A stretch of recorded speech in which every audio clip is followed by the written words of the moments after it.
Good afternoon, everybody. Time to get started, so welcome to lecture. Today I have a couple of announcements for you before we get started with anything else.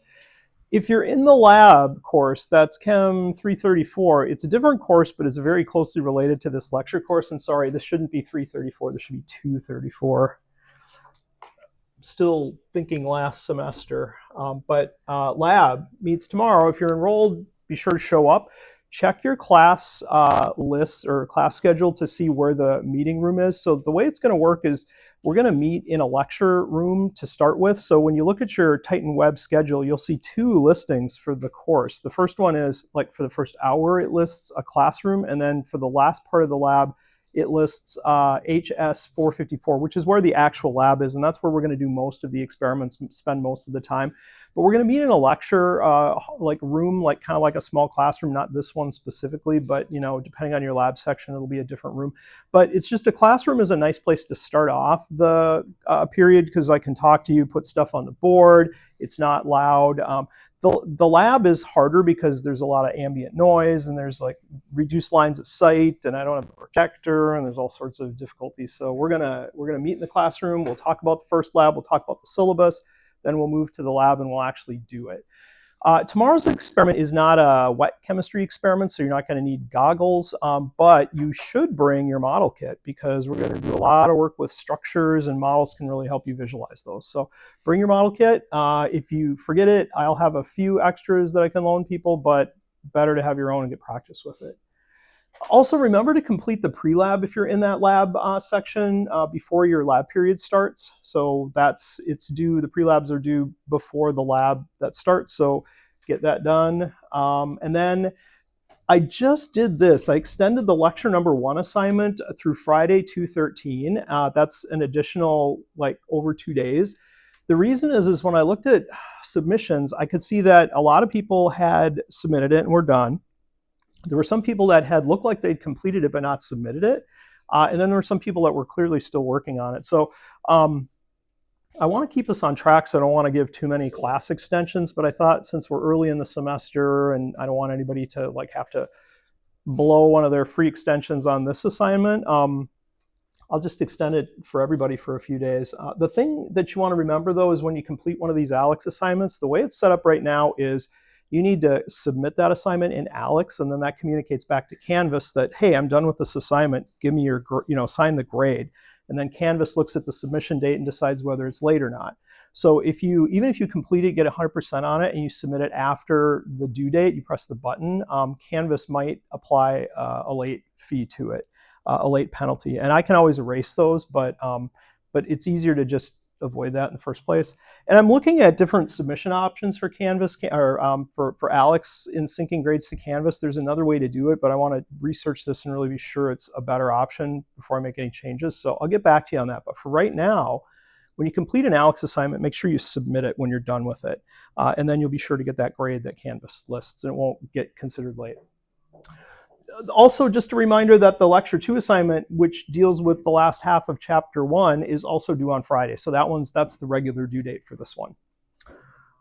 All right, survey. So this is a good example of stuff we talked about last time with assigning electron groups and hybridizations and geometry and that sort of thing for a molecule. Whenever you see a molecule and you point out a particular atom or somebody points out a particular atom, one of the things you need to do is to be able to count the electron groups on it, know whether there's 2, 3, or 4 on it, and then to, based on that, know hybridization, geometry of the electron groups, bond angles, and the overall shape. So we can do that with each one of these. Now, this is a molecule that's shown in skeletal structure form. And there's a note to that. It says lone pairs aren't drawn in the structure, but it's reminding you they're important to consider when counting electron groups because a lone pair counts as an electron group.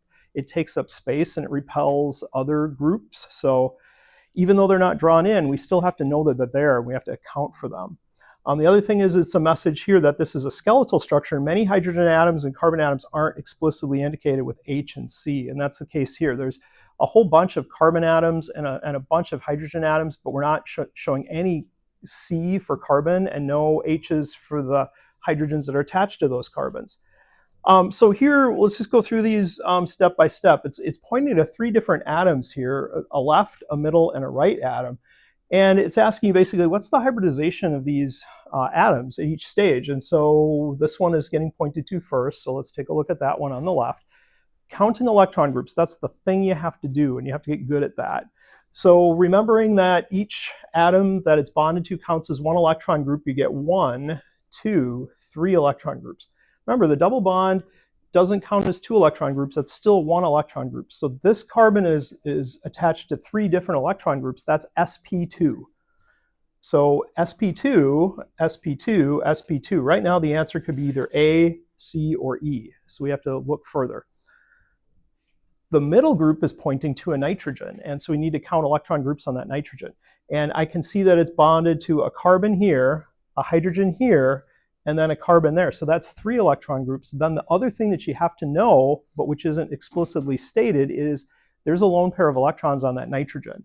They're not shown, but they don't have to be in a skeletal structure. So that's the 4th group. So this nitrogen has 4 electron groups around it. That is an sp3 type arrangement. So the hybridization of that nitrogen is sp3.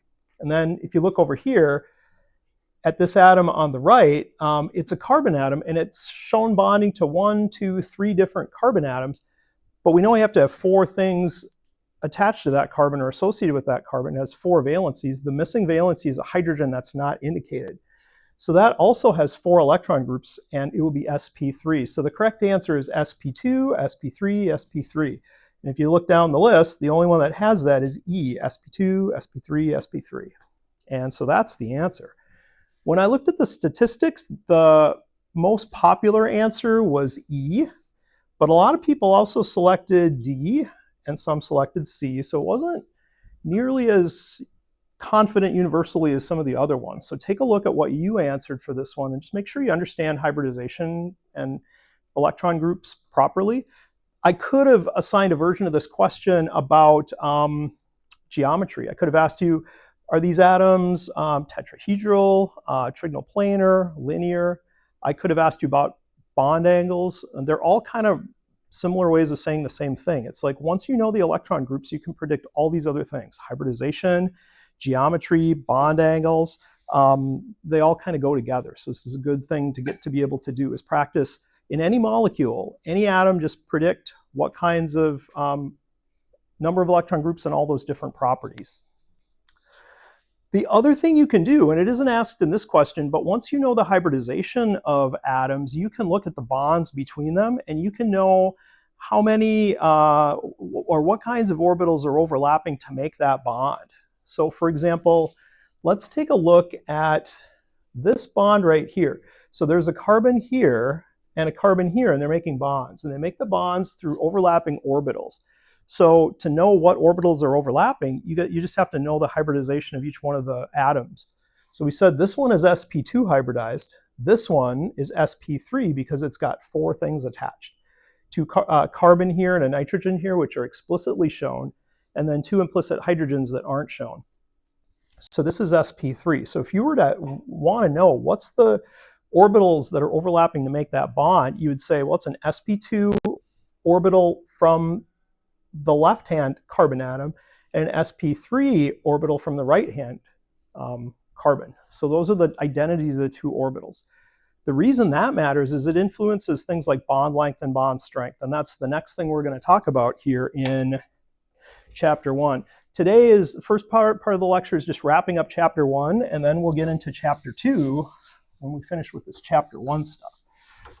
But this talks a little bit, this section is going to talk a little bit about orbitals again. So last time we finished up with a discussion of hybridization and how, based on the number of electron groups, atoms will mix their atomic orbitals to make hybrid orbitals. And then those hybrid orbitals go on to make bonds with other atoms in molecules, and they form molecular orbitals when they overlap. But here's the thing about these orbitals. They don't all have the exact same shape.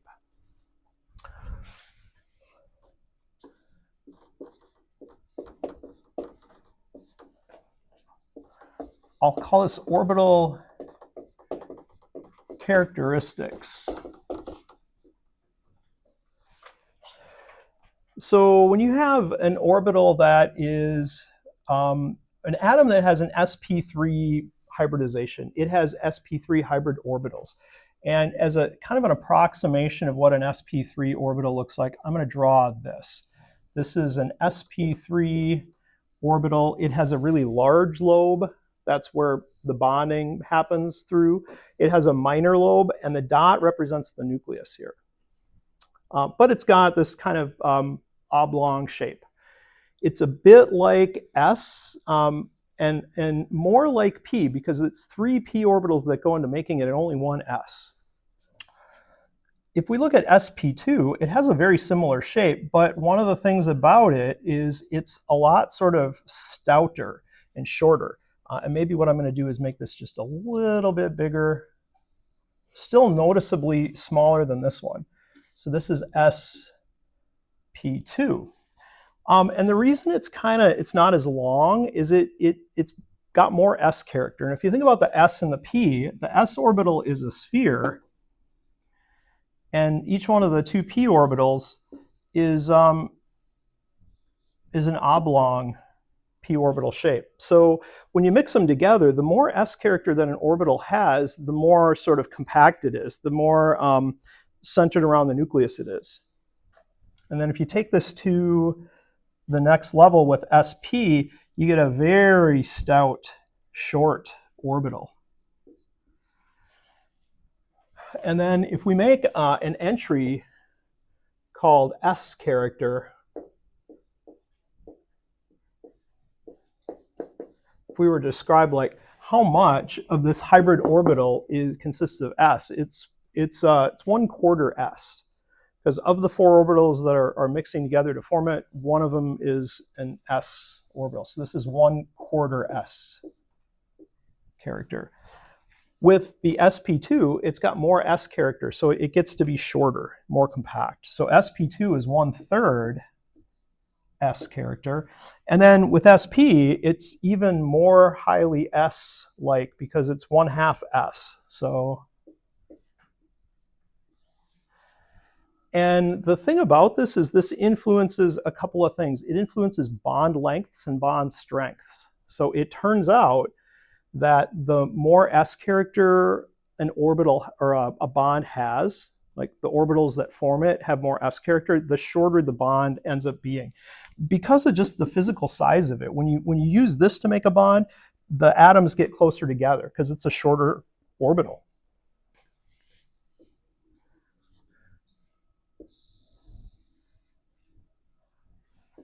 So bond length. When you make a bond using an sp3 orbital, it is longer. When you make one with sp2, it's kind of medium. And when you make one with an sp2 orbital or sp orbital, it's shorter. And it turns out that bonds their strength is related to how short they are or long they are and how much S character they have. So these are all things that are interrelated. And it turns out that shorter bonds end up being stronger bonds. So weaker, because it's longer.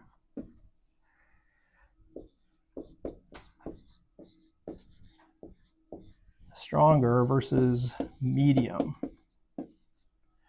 So one of the questions you'll get in that chapter 1 homework is when you look at, there's at least one question in there where it points to, or it gives you a molecule and it says, highlight the longest or shortest carbon-carbon bond in the molecule, or highlight the shortest carbon-hydrogen bond in the molecule. So if you're trying to answer a question like that, what you want to do is you want to look at all the bonds and identify the bond that's made with the most S character. So for example, in a molecule like this, and I'll show you an example. Sketch a hypothetical molecule on the board here. This one's got a bunch of different H's and carbons in it of different types. So there's a CC triple bond in this molecule. And it also has a CC double bond. And there's a couple of additional carbons in it right here.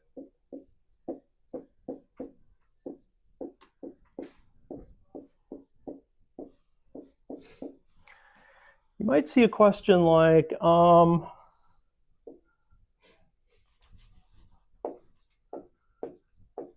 what is the longest,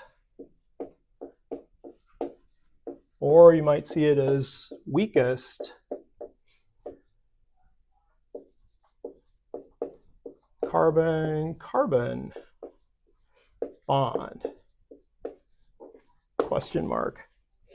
So what we want to do is we want to pick out the carbon-carbon bond that has the least s character. So it's made from orbitals that contain the least amount of s. So you need to know hybridization in order to do this. So you're going to want to look for atoms, carbons that have a lot of s character in their hybridization. These are sp. These have a lot of s character. This is sp2. This one's sp2. This carbon over here is sp3. And this one's sp3. So if you're trying to spot the one that has the least s character, the most p character, it would be that carbon-carbon bond right there, because the left atom is sp3 hybridized and the right atom is sp3 hybridized. So this bond right here between these two carbons is made up of overlapping sp3 orbitals. And sp3 orbitals are inherently the longest. And so that's going to be the longest carbon-carbon bond, also the weakest carbon-carbon bond. This one here has more s character because the left carbon is sp2 hybridized. So this bond here between these two carbons is a little shorter. This one is even shorter because it's got an sp hybrid and an sp2 hybrid. So there's even more s character in this bond, and it's even shorter. So those are the kinds of things you can do. You can turn the question around and ask for the shortest or longest bonds, and it works with hydrogens too. So like, for example, the longest and shortest, let's go with shortest carbon-hydrogen bond to be the one with the most s character. It would be this one right here, because this atom is sp2 or sp hybridized. Hydrogen is always s. So hydrogen bonds between carbon and hydrogen are always inherently short because hydrogen just has an s orbital. But the carbon is sp here, and so a lot of s character in this bond and less in these bonds, and even less in these bonds.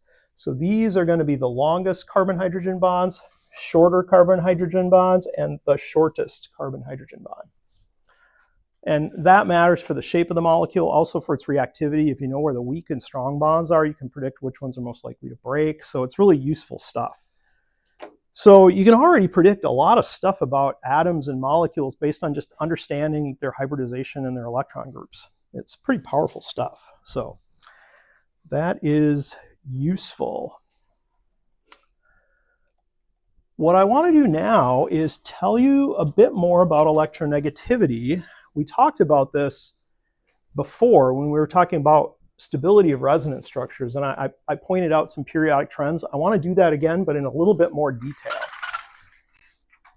So this is the Canvas page for chapter 1, and I'm going to go look under lecture visuals here, and I'm going to pull up electronegativity chart. So this is a chart I made. I based it on one that I found on the web, and I just modified it for my own purposes a little bit. But it talks about electronegativity. This is a periodic trend that is the tendency of an atom to pull electron density towards itself. It's kind of like electron sucking power. And the periodic table has a strong periodic trend that it shows. As you move from left to right across the periodic table, the electronegativity increases. So from left all the way to fluorine, it gets bigger and bigger. And this is kind of like a heat map of periodic table, where the warmer the colors, the reds, those are the most electronegative elements, and the blues are the least electronegative. And you don't necessarily need to see color in order to get this, but if you can, it sort of makes it pop out a little bit better. Also, the other trend is it increases as you go up in the periodic table, again towards fluorine. So fluorine is the most electronegative element. And the other elements that are near it are also very electronegative, like oxygen and chlorine are also really strongly electronegative. Nitrogen and bromine are less so, but they're still in this category of pretty electronegative. And then as you move in the other directions, it gets weaker and weaker. And as you get to the left side of the periodic table, these are very non-electronegative elements over here. Like these are what we oftentimes call electropositive. They like to get rid of electrons. That's like describes the reactivity of sodium and potassium really well. If you've ever seen the experiment where you drop like a little chunk of sodium in water and you see it fizz and it pops, sometimes sparks, sometimes even catches on fire. What it's doing is it's giving up an electron to the hydrogen of water. It's producing hydrogen gas, and then that sometimes ignites and catches on fire, burns in atmospheric oxygen. So it's just sodium really wanting to shed its one electron and become fluorine-like or neon-like in its noble gas type like configuration. So the big trends are as you go left to right and down to up, you increase in electronegativity, and that's the thing to remember. And the other thing to remember, besides fluorine being the most electronegative element, is that carbon and hydrogen are very similar in electronegativity. They're not exactly the same. If you look up values of these things, they'll list a slightly different value of electronegativity. But they're similar enough that usually we just call them mostly the same. So you see hydrogen up here is this kind of yellowish color, and carbon over here is a very similar shade. Carbon is ever so slightly more electronegative than hydrogen, but it's not a big difference, and usually we ignore it. The reason this is important is that this is going to help us understand something called polarity, bond polarity. So polarity is the last big important concept from chapter 1 that we need to talk about. And there's polarity of bonds and there's polarity of molecules. And we'll talk about both. But we'll start with bond polarity because that's the easiest place to start. It's the easiest thing to understand. So polar bonds. Maybe what I'll say is I'll say covalent bonds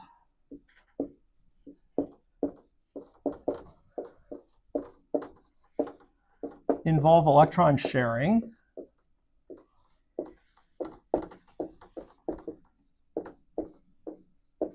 But the sharing isn't always equal. But sharing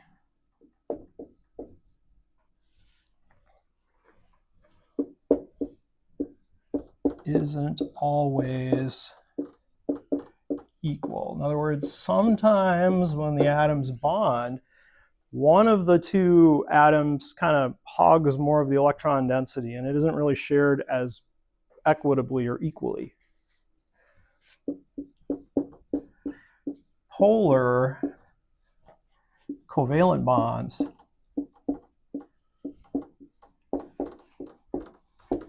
have unequal sharing.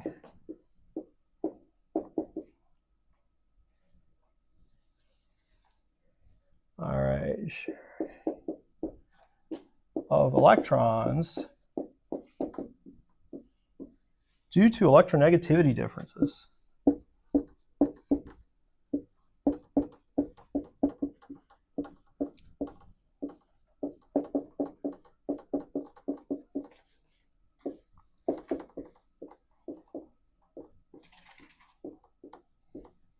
So let's look at an example of this. Carbon-oxygen bond. This line shows a covalent bond between carbon and oxygen. If you look at carbon and oxygen in the periodic table, you can see pretty clearly carbon is to the left of oxygen.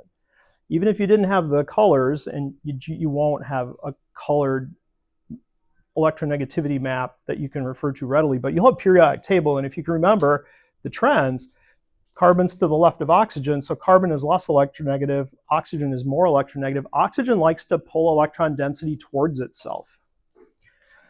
Because oxygen is more electronegative, it sucks more electron density towards itself and develops a partial negative charge. That leaves carbon with a deficiency and it has a partial positive charge. So this is what polar bonds do, is they cause partial positive and partial negative charges to develop on atoms. The other way we describe this is with a vector called a dipole arrow. So you may see for a polar bond, if it's indicating some kind of polarity difference, you might see partial positive or partial negative. The other thing you might see is an arrow that shows what direction the electron density is pulled towards. And the arrow looks like that. So this arrow is saying there's a positive character on carbon and the electrons are getting pulled towards oxygen. So it gives you a directionality of like where they're going. So this is called a bond dipole.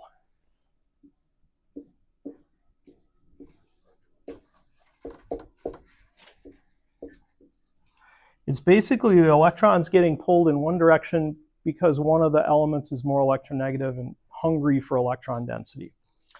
So one of the things you'll need to be able to do is to look at any bond and decide whether it's a polar bond or a non-polar bond. Is it does it have unequal sharing of electrons or is it equal? So we'll go through a couple of examples like this.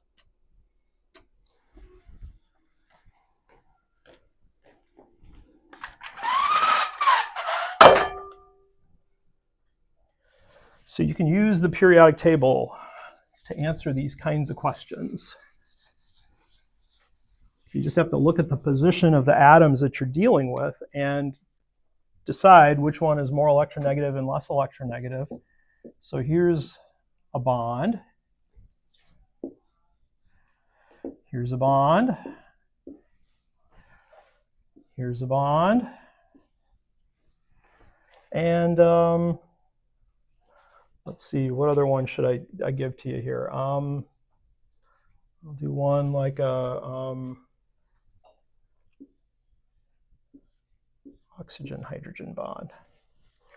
So you might see a question like this, and you might be asked to either put partial negative or partial positive charges over the atoms to indicate the unequal sharing of electrons, or draw a dipole arrow over the bond, or both, depending on how the question is structured. And really, they're asking for the same things. It's just different representational forms of the same concept. So we'll do both.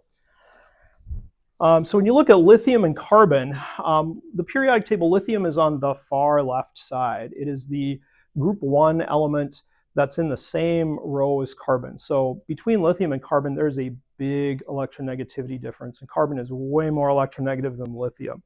So carbon develops a strong partial negative charge, and lithium develops a strong partial positive charge.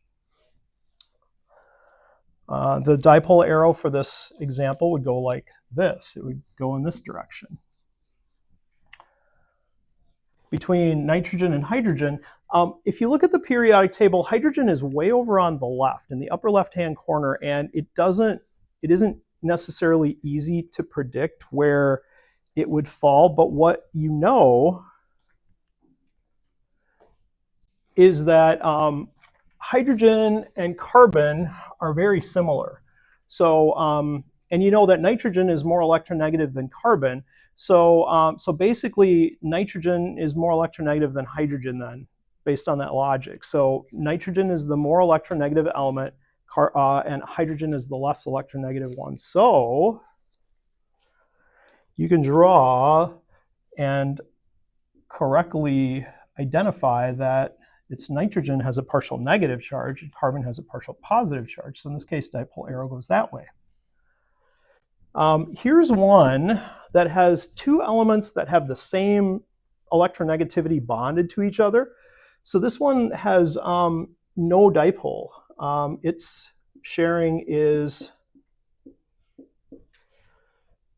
equal. There's no mismatch. The two carbons aren't competing for electron density in any big way. We don't know what else is attached, but if it's a pure carbon-carbon bond with nothing, no other big differences, it's equal sharing, so there's no dipole here. Rather than oxygen-hydrogen, I want to take a different approach, and I want to show carbon-hydrogen With this one, because of the rule that I talked about, how they're very similar in electronegativity, there is a very small dipole, but it usually is not important. So I'm going to say no significant dipole.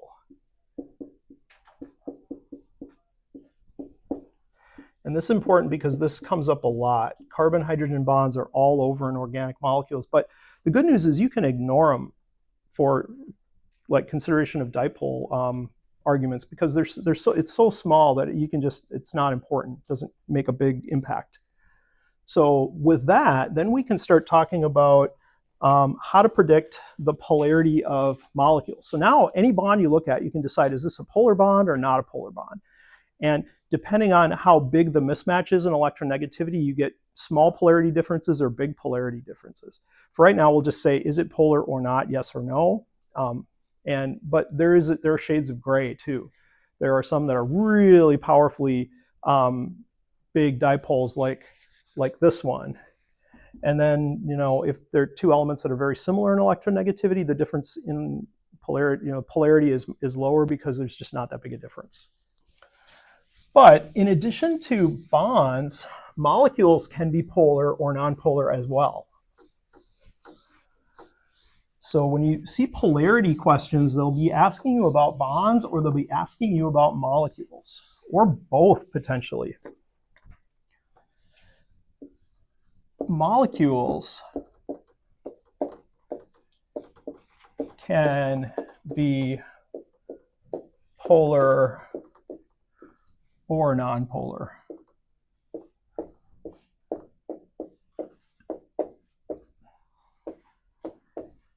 Based on how bond dipoles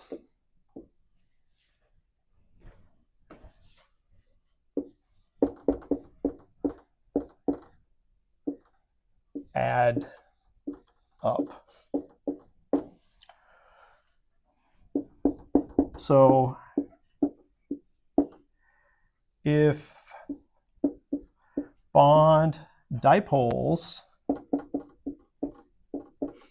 cancel out,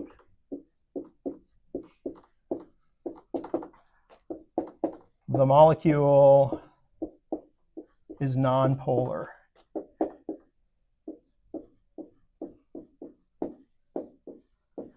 So I'm going to show you an example of that before we move on to other kinds of situations. So the classic example one of the classic examples that gets used to demonstrate this is carbon dioxide.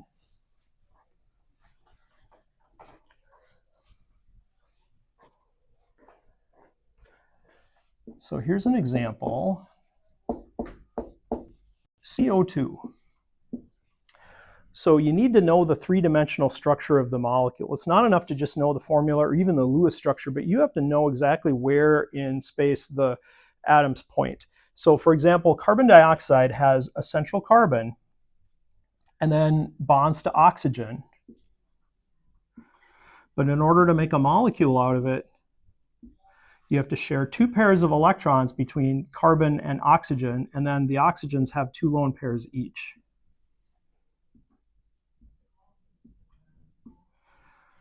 And then once you know this, you can identify the hybridization of the carbon atom. You know it's sp hybridized. And each one of these bond angles is 180. It's a 180-degree bond angle. So CO2 is a linear molecule. That's important because it determines how the bond dipoles interact. Here is a model of CO2. And if you weren't sure about it, you could get your model kit out and make a model of CO2. So here we've got a central carbon atom that's got the 4 holes in it that we need to use. We're making bent bonds to show double bond between carbon and oxygen on the left side and carbon and oxygen on the right side. And when you look at this thing, it's a linear molecule. It's like a straight line right through this thing. It's almost like an arrow, really. And it has 2 bond dipoles. There's a bond dipole that goes from this carbon towards that oxygen, and one that goes from this carbon to that oxygen. So I can draw those bond dipoles in. And I can say, okay, maybe what I'll do is I'll move this 180 degree or remove the 180 degree label to make room for some bond dipoles. So there's a bond dipole that goes this way due to this carbon and that oxygen being a polar bond. But then there's another one that goes in that direction that's equal intensity, but exactly opposite in direction. So if you think about these dipoles, bond dipoles, as being like tugging forces, electrons being tugged in one direction versus another, we've got a force pulling electrons to the left and an exact opposite force pulling electrons to the right. There's overall in the molecule no unequal distribution of electrons from left to right. So here the electrons are not like skewed to one side of the molecule. They're evenly distributed throughout. So this is an example of a non-polar molecule because bond dipoles cancel.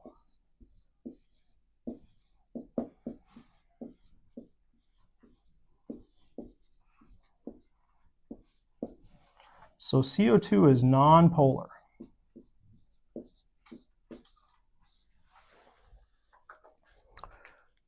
Right, then the other situation that you might run into is bond dipoles don't cancel.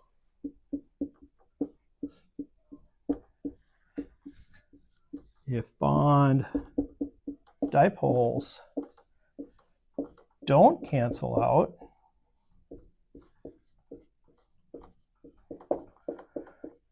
the molecule is polar. Has an unequal distribution of electron density in it, is polar, and has a net molecular dipole. Molecular dipole. And I'll show you an example of that with the molecule CH2Cl2.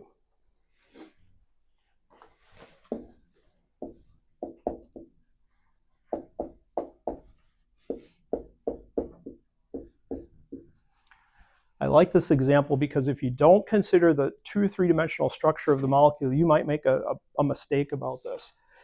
If you drew a Lewis structure of the molecule like this would be a fine Lewis structure. There'd be nothing wrong with this Lewis structure.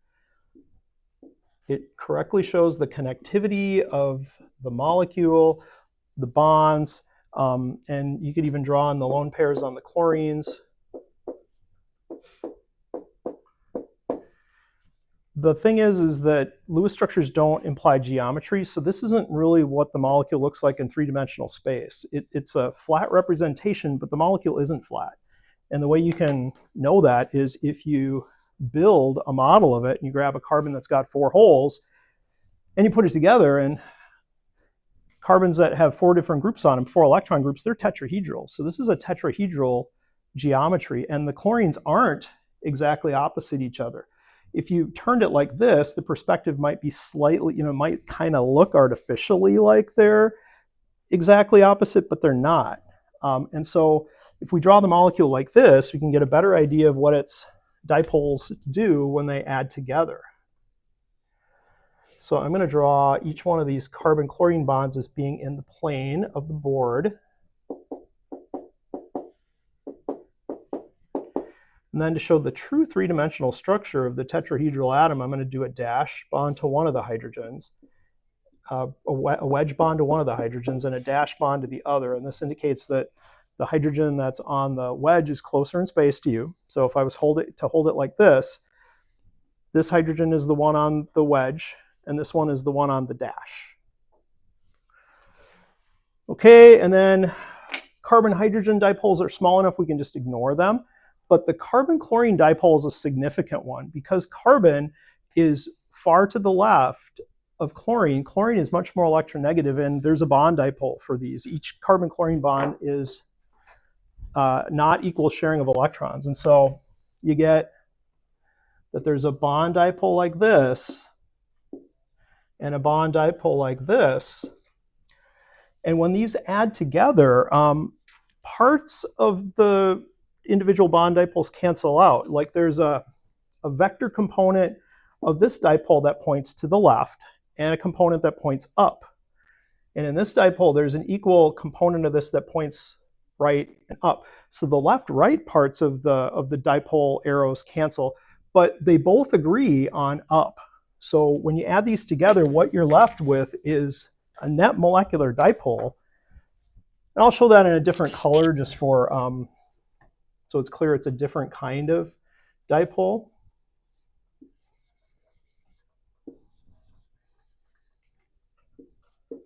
So there is a net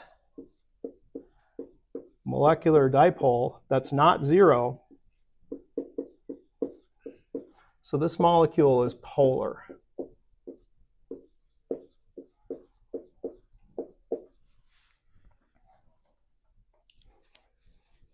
Now, I'm going to do something crazy with this molecule. I'm going to change the 2 hydrogens to chlorines.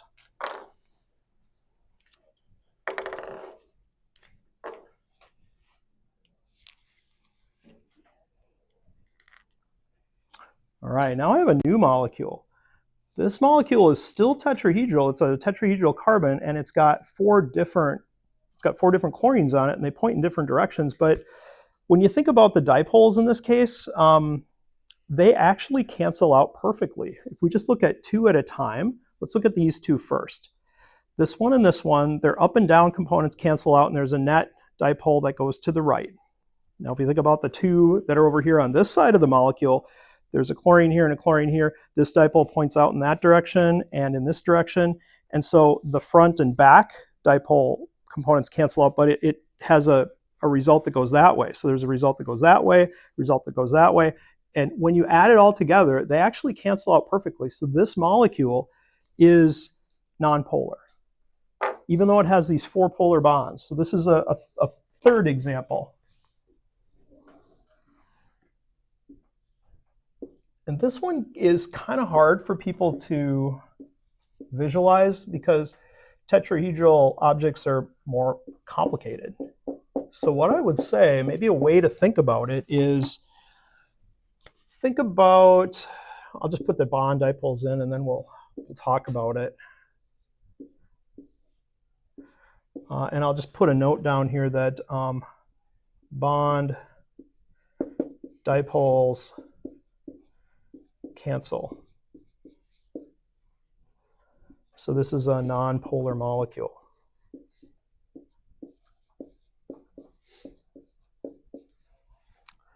One way to think about it is, imagine that you got together with 3 other friends and each one of you grabbed hold of 1 chlorine and you pulled in a different direction exactly along the axis of the bond, but you each pulled with equal force. The carbon wouldn't move because you're basically, everybody's pulling in exactly the same direction. All those pulling forces cancel out.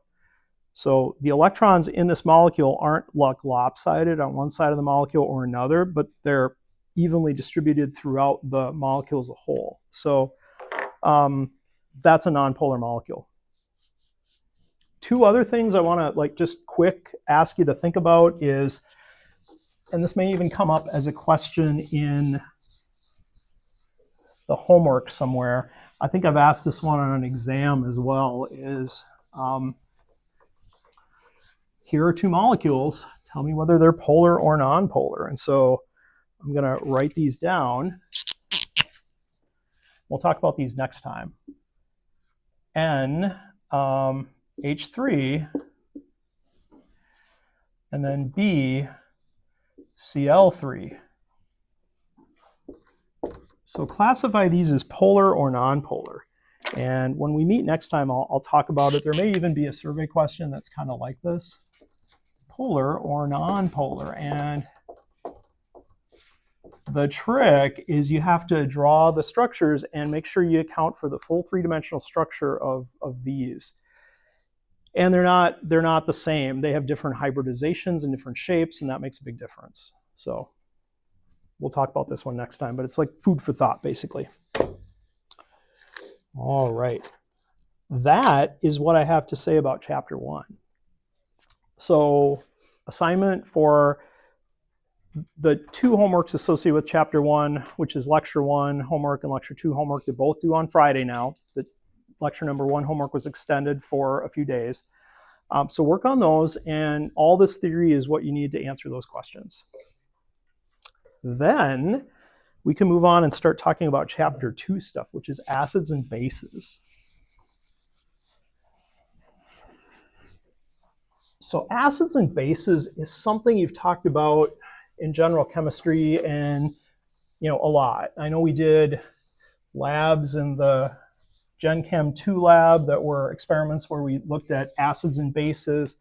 We had phosphate buffer solution, strong acid, weak acid, strong base titration, diprotic acid titration. So you've worked with acids and bases before. We're going to just kind of talk about it from an organic chemist perspective and point out some important trends just to remind you of them if you may have forgotten, and add some more detail in places where you haven't thought about before. So this is going to be chapter 2 in the textbook, Acids and Bases. And we're not going to spend as much time in chapter 2 as we did in chapter 1. It's important stuff, but there's not as much of it, and I'm not going to give it as much emphasis as chapter 1. So we're going to dedicate about 2 lectures to it, and then we're going to move on. So first of all, let's talk about definition.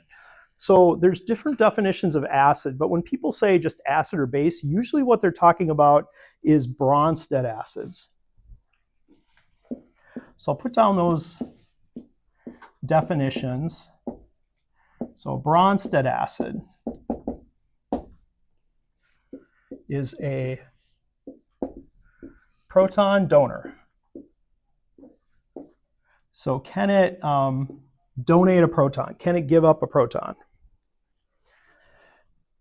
And they're oftentimes abbreviated as HA. A generic representation of an acid would be HA, where this is the proton that gets donated, and A represents everything else. So that's one way to represent it. The other type of acid-base definition would be a Bronsted base. And this is also based on protons. So, but these are proton acceptors.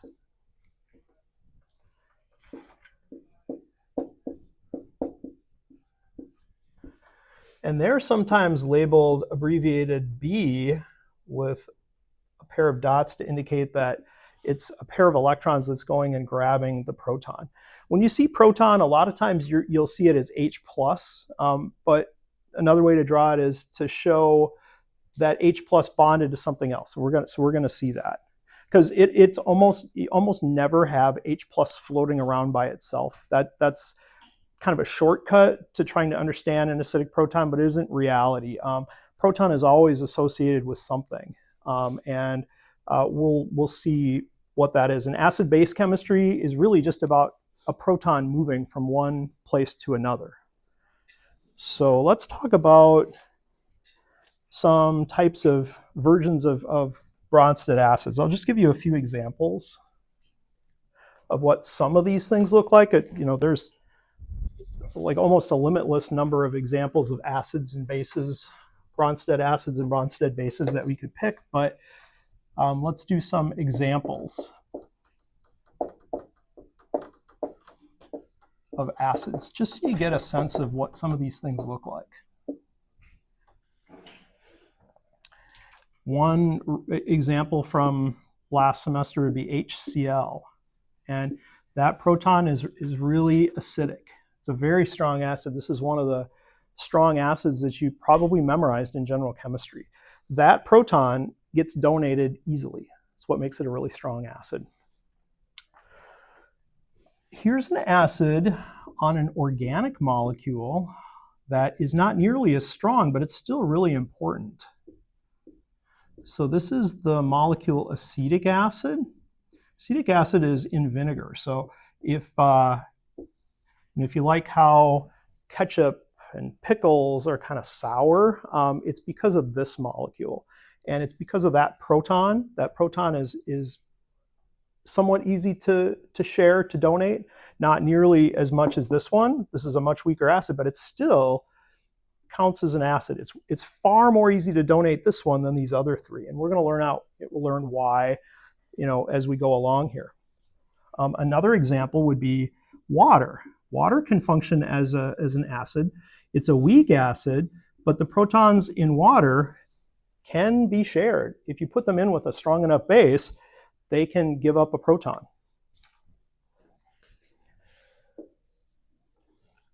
Here's some base examples.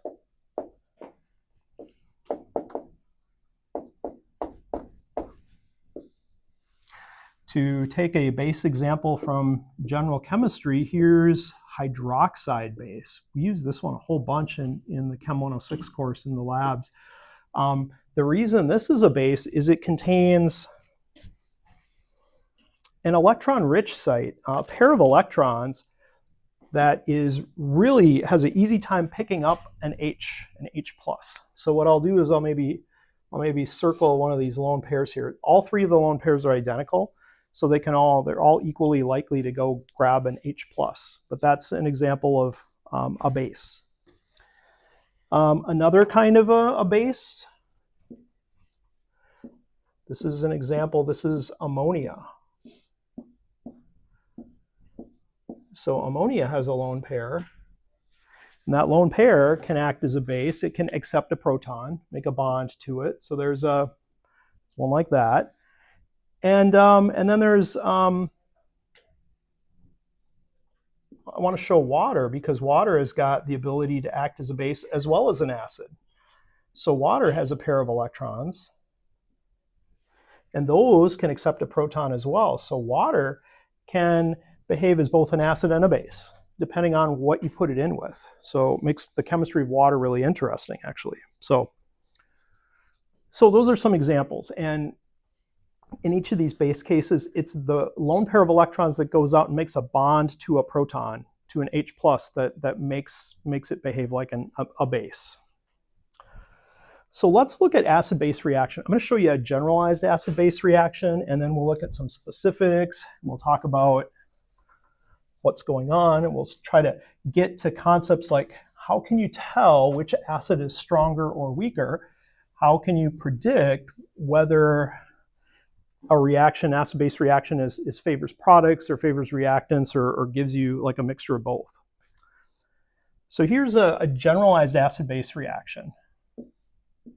Maybe you have an acid, HA, and then you have a base, which I'll list as B, and then an equilibrium arrow. What happens in an acid-base reaction, if you identify the acid part and identify the base part, the base uses its pair of electrons to go grab the H off of the acid. So I'm going to start an arrow at the lone pair that is the basic lone pair. That's the electron pair that's doing the grabbing.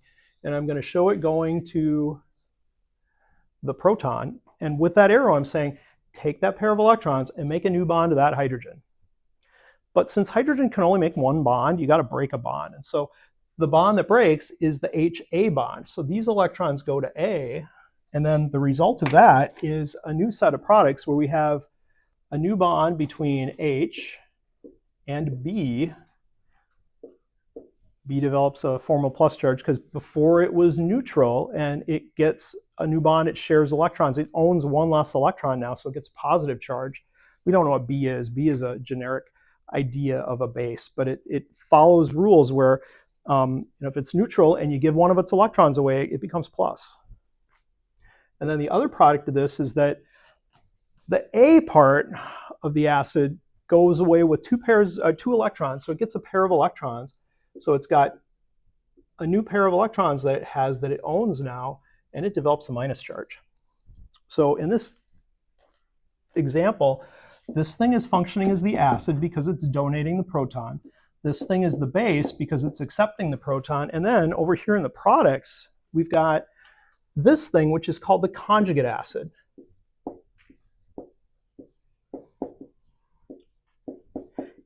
It's the thing that accepted the proton, and now it could act as an acid in the reverse reaction. This is called the conjugate base.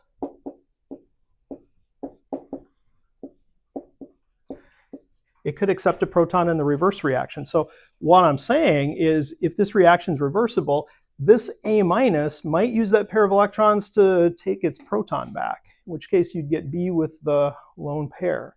And this can go back and forth like that, and you establish some kind of an equilibrium depending on which acid is stronger. So the way it likes to rest is systems like this come to equilibrium where the products that are, or what side is favored depends on the strength of the acid. So I'm going to put this down because this is an important concept. Reactions proceed from strong acid to weak acid.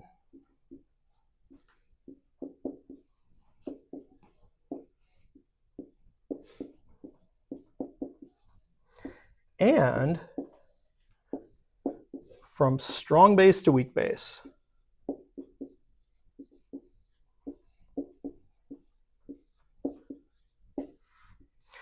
They like to go downhill energetically. Molecules, the reason they react the way that they do is they're always trying to get to be to more stable state. That it's just generally the way that the world works is things go from less stable to more stable. Like if you think about a rock on the top of a hill, that rock is kind of unstable. If you bumped it a little bit, it rolled down the hill. You can think of more reactive, like a really reactive acid, as being kind of like that rock on a hill. If you put it in with the right thing, it'll react and become more stable. And that's the way it wants to exist. So let's take a look at a way to gauge the strengths of acids. It would be through their Ka values. So the equilibrium constant for a reaction like this is one of the ways you can tell whether the reaction is going to favor reactants or products. So if you knew what the Ka value was for this reaction, and it was bigger than 1, you'd say products are favored. If it was less than 1, you'd say reactants are favored. And that's fine, but what the issue there is that these Ka values are sometimes very, very small, like 1 times 10 to the minus 5th or something like that, or 1 times 10 to the minus 10th. So they're numbers that are kind of hard to wrap your head around. So what we use more commonly are pKa values.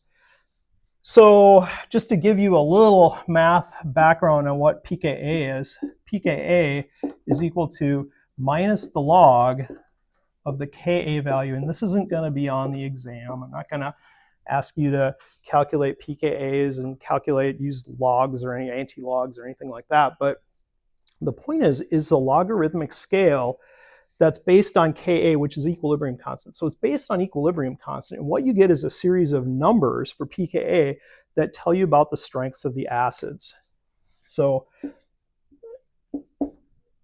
typical pKa values for organic acids, these are carbon-containing acids,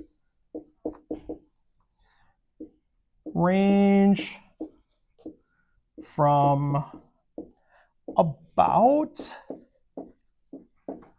5 to 50. So those are numbers that are kind of easier to wrap your head around. 5 or 50 is easier than 1 times 10 to the minus 5 or 1 times 10 to the minus 20 or something like that. And the important thing is that since it's minus the log of Ka, smaller pKa values indicate stronger acids.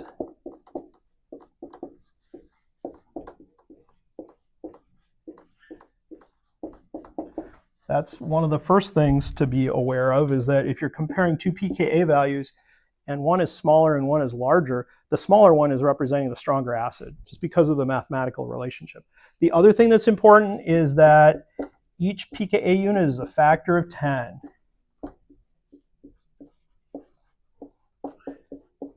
is a factor of 10, so it's logarithmic. And so if you've got two acids and one has a pKa value that's one smaller than the other, that acid is actually 10 times stronger than the one that has the pKa value that's just one more. So every pKa unit is a factor of 10 difference in acidity. And so that is all the time we have today. When we come back on Friday, we'll talk about factors that affect acidity, like why are some acids stronger than others, why are some weaker, and how can you predict? We'll also look at pKa tables and some typical pKa values for organic molecules. So lab tomorrow, if you're in the lab, look forward to seeing you. We're going to get a lot of basic fundamental organic chemistry skills developed in the lab. So it'll be a lot of fun. See you then.